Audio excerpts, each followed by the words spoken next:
A very good morning or evening to all of you who are present here. Today we are back in the grammar classroom and today we'll be dealing with a very basic topic.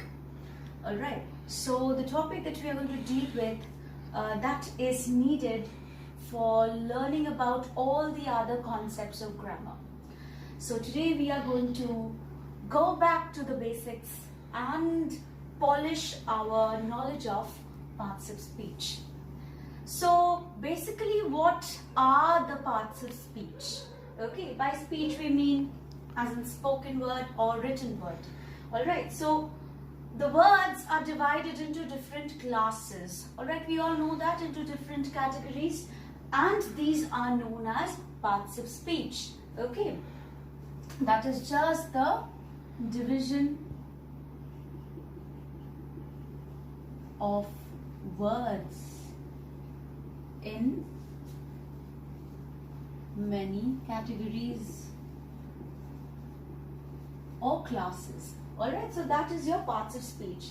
Now, according to their use, according to their function, this division would be done according to their function, alright, or usage. What is the function that we are talking about? The work that they do in a sentence. Okay? Work done in a sentence. So whatever work a word is doing in a sentence, on that basis it is divided, or it is or it falls under a category, a class. Alright, so let us check that. Now, there are 8 parts of speech. Alright, of course, there are 8 parts of speech. Let me list them one by one. The first part of speech is noun. The first one that we have, a noun, which is a naming word. We all know that it's a naming word, okay?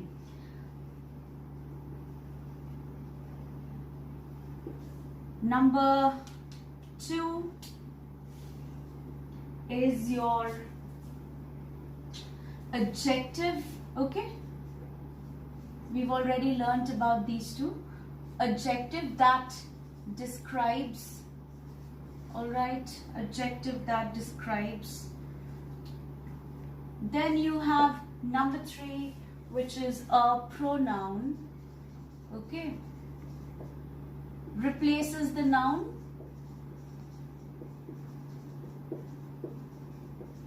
The pronoun replaces the noun. And then you have a verb, okay, that shows action, okay, verb that denotes action or state of being, alright, action or state of being. Then in number 5 we have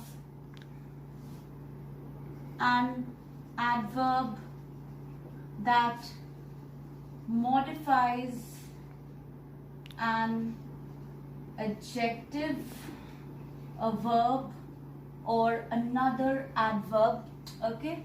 So an adverb does that work. Then we have the preposition, okay?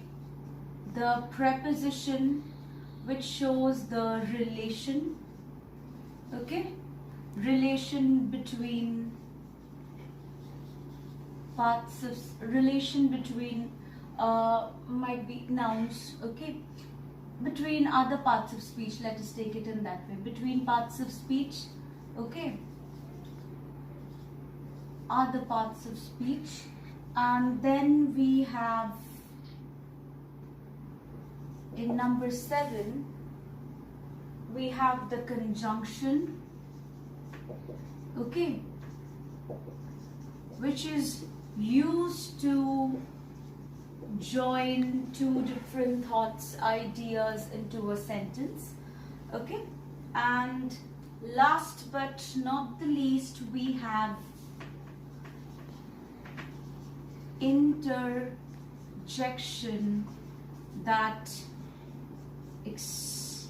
or it is just a sudden expression, Okay, it's a sudden expression of a feeling or emotion. Alright, so here are the 8 parts of speech. We're going to go back to them once again. Let us go back to the definitions of all the parts of speech. Okay, so we have noun, which is a naming word, and it is always used as a name of a person, place or thing. It acts either as the subject or the object in a sentence. We've already learned about this. Next, for example, let me give you Kolkata, okay, or the sun shines bright. His courage won him honor. Okay, so honor, courage, these are nouns. Okay, these are abstract nouns. Okay, so at times nouns are concrete and abstract. We've already explained that. So concrete are the things that you can touch and or you can perceive through the sense, the 5 senses, and abstract is what you cannot perceive, but you know that it is there. Alright, next is the adjective, which is a word that is used to describe a noun. Okay, the meaning of a noun, as he's a brave boy. So we're talking about the quality. We've just explained it in a very detailed manner, right? So you all know about it. The next one that we have, it is a pronoun. It is used in a place of a noun just to replace or to break the monotony of the repetition of the noun in every sentence whenever you have to talk about the subject. So that is where you use the pronoun. It has 3 persons. You know it very well. Okay. And there are other kinds as well. Next we have the verb. Now a verb is used to express an action like swimming or running or playing or a state of being. Okay. That is when we use the auxiliary verbs like is, are. They are also used in tenses. Okay. So that's it. Next is the adverb, which is a word used to add something to the meaning of which modifies the meaning of an adjective, a verb and an adverb. Okay, for example, he worked the sum quickly. So it is showing the manner. You are modifying the verb over here, worked quickly. Okay, like iron and copper are, she pronounced the words quite correctly. So you are modifying another adverb over here, quite correctly. Correctly is another adverb that is modifying the verb. Okay, so the flower is very beautiful. You are modifying an adjective over there. Okay, very beautiful in a very bigger sense that the flower is very beautiful. Okay, so now we move on to the next one, which is the preposition. A preposition is a word which is used with a noun or a pronoun to show how the person or thing is denoted or related with another noun. Okay, so it stands in relation to something else. Maybe under the table, cat jumped over the table, over the chair. There's a cow in the garden. It is showing some kind of a relation with the cow and the garden, that the cow is there in the garden. So it is a relation between other parts of speech, or it's basically it is noun or a pronoun. Okay, so that's it. That's a preposition for you. Now conjunctions are used to join words in sentences. Rama and Hari are cousins, and okay, 2 and 2 make 4. I ran fast but missed the train. And the interjection is a sudden expression of a feeling or emotion. It can be a feeling of joy, it can be of sadness, of anger. Alright, for example, hurrah, we won the game, alas, she is dead. So these are the interjections. Alright, we all know them very well. And hurrah will have an exclamation mark, obviously. That is the mark of an interjection in a sentence. Now, some grammar structures, they also include determiners or articles that you may call, but usually we don't count them among the parts of speech. So like a, and, this, that, these, those, every, each, these are determiners and articles. Okay, they determine the nouns, so that is why they are known as determiners. But we are sticking to the traditional grammar structure, which consists of the 8 parts of speech. Alright, so I'm doing this from the Wren and Martin, and obviously we are going to learn something more from it. So You can always follow if you have the book. It is also there. So now we always know that as the words are divided into different classes, they do in it. It is clear that we cannot say to which part of speech a word belongs to unless we see it in a sentence. Okay. A word may be used as an adverb, a preposition or an adjective until and unless we determine or we understand what is its function in a sentence, what does it mean in a sentence, in what context it is used. We cannot determine what part of speech is it in. I'll give you an example of a word that is a word. So that is only one word and it has been used in a sentence in 3 sentences, but those are all different parts of speech. Okay, I'll give you an example. I'll just rub the board. I'm going to show you how a word is used as different parts of speech. Alright, that is also very important to understand. For example, I give you the first sentence.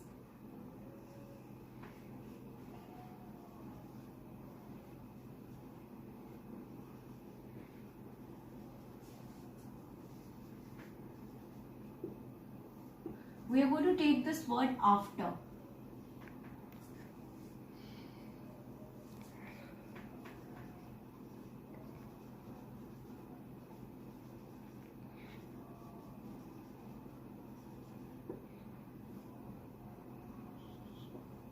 The third one will be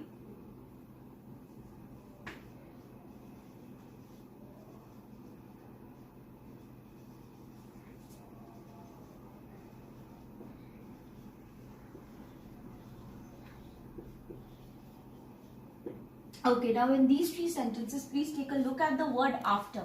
In the first sentence we have they arrived soon after. Here after means that it is modifying another adverb over here. Soon after, it is showing the time. Alright. And which part of speech always determines the time? It's an adverb that always tells you the time. Okay, when? Soon, when? When did they arrive? Soon after.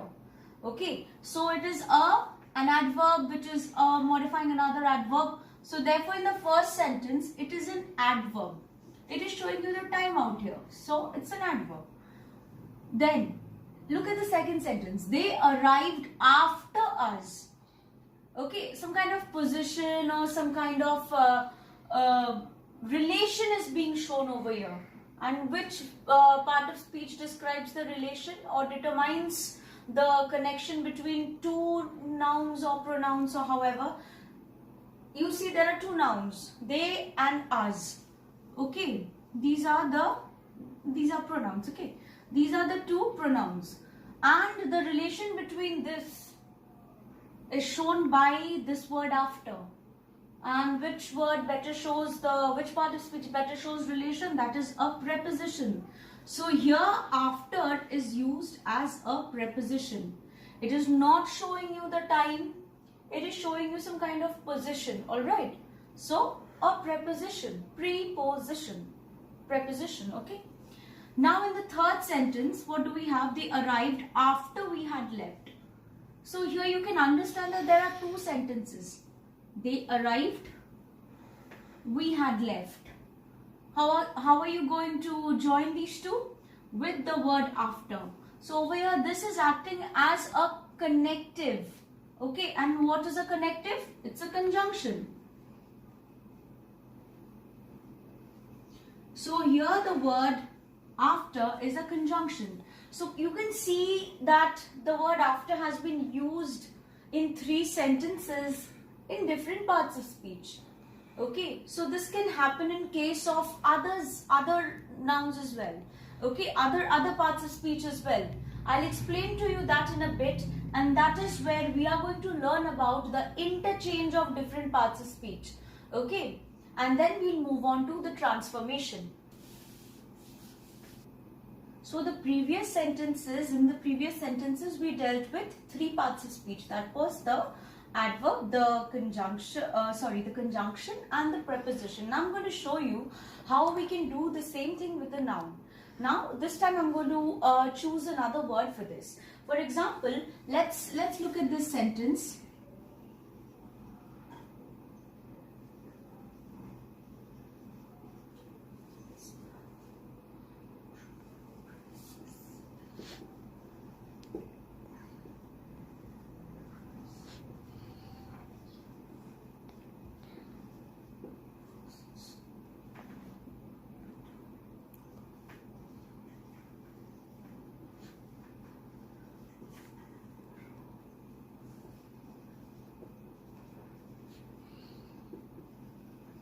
So here again we see two kinds of sentences.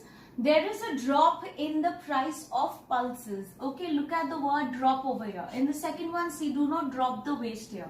In the first sentence, it means that there is a drop. Of course, what is there? We are asking the question what? There is a drop. So the question what answers the question what? Okay, that's like a, it's a tongue twister, however. So what answers the question what? It's the noun. The noun answers the question what? The subject. So over here, this is a noun. Okay, a drop. A drop in the prices of pulses, which means it has gone down. And look at the second sentence. Do not drop. Do not drop. You're not supposed to drop. This is acting as this is indicating some kind of action.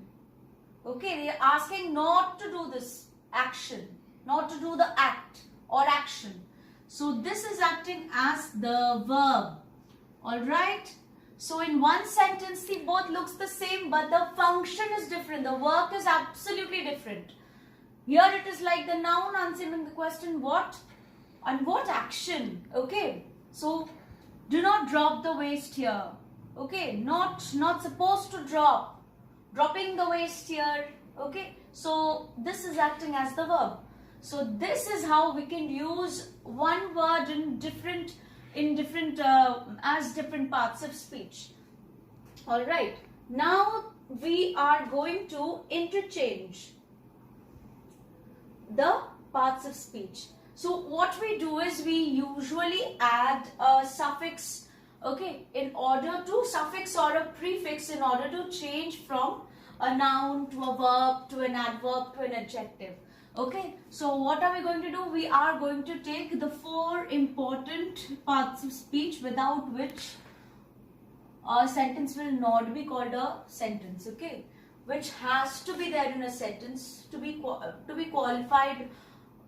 There in a group of words to be qualified as a sentence. For example, we have noun. We'll take noun. We are going to take the verb. We are going to take the adjective.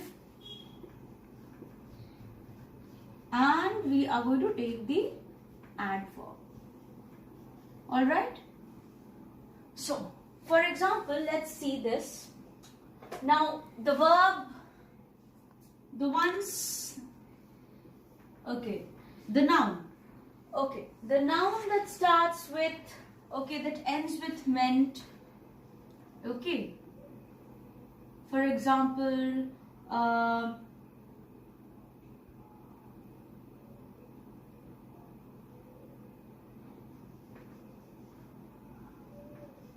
enjoyment.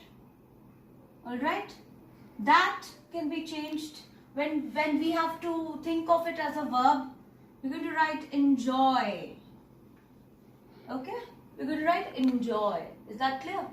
So enjoyment becomes enjoy. You can say enjoyed, we can say enjoying. And then for adjective,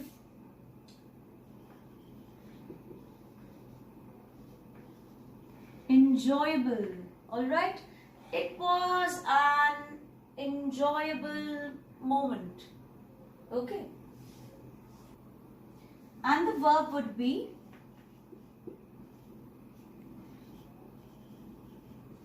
enjoyably. Okay, so here we have the noun as enjoyment, the verb enjoy, okay, adjective enjoyable, and the adverb enjoyably.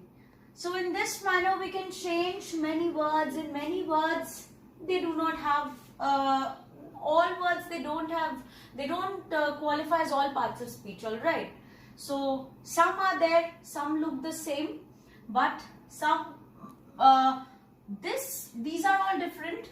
There might be in case of drop, see, it qualifies as a noun, it qualifies as a verb, so it might be the same. And it might not have an adjective, it might not have an adverb as well. Okay, so this also might happen with some adverbs, with some adjectives also. We might not have the same counterparts. So however, right now I'm going to show you what prefixes or suffixes we might use to change it to an adjective, adverb, noun or verb.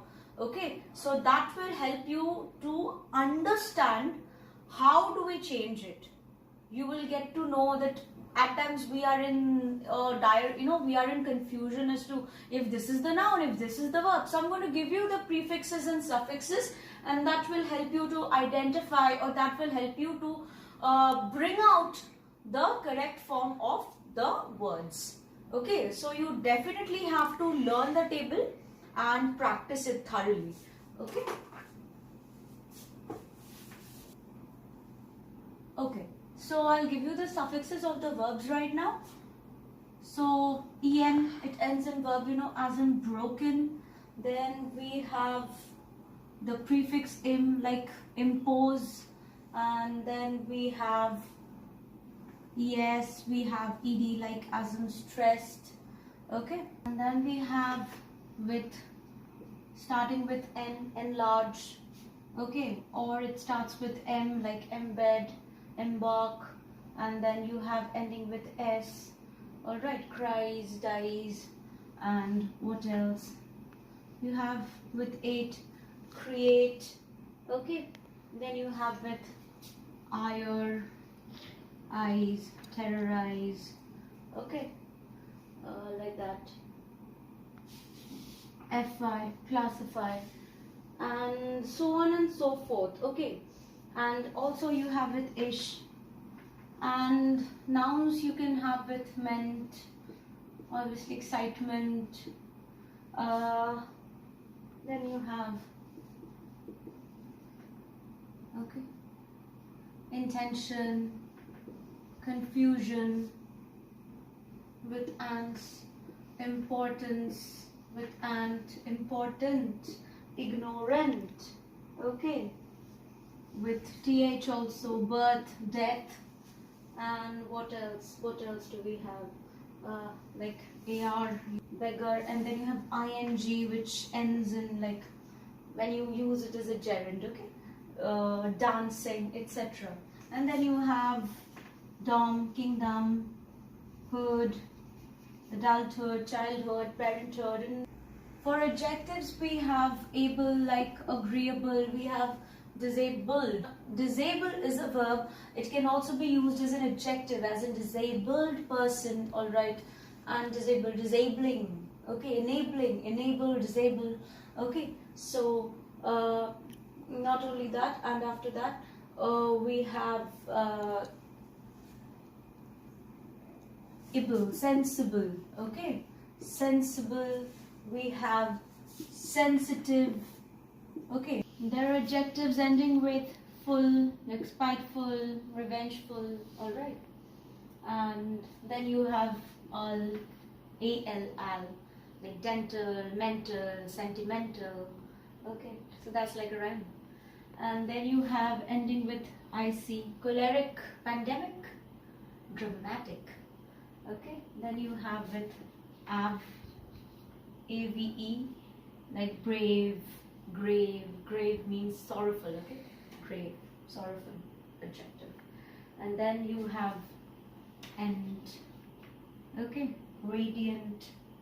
All right, sorry, end, radiant. All right, things like that.